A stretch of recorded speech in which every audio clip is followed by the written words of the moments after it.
Hello and welcome. In this tutorial, we will explore Boolean variables in Unity, how they work, and where we use them in game development. What is a Boolean? Boolean bool is a data type that represents true or false values. It is commonly used in programming for decision-making and controlling the flow of a program. Where is Boolean used? Conditional statements, loops, true or false.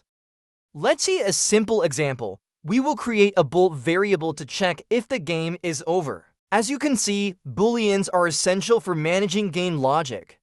They help control conditions, make decisions, and optimize performance. We will first learn how to declare a Boolean variable and how to print its value to the console in Unity. This is a simple, yet powerful concept to track true, false states in your game. Alright, let's test it now. As you can see, the value is displayed in the console. Now, let's move on to the next example. First, make sure that we create the isplayrelative Boolean variable and initialize it as the default value. We will also print its value in the start method. Now, let's simulate that the player is alive by calling the playerDate method, and let's see the console.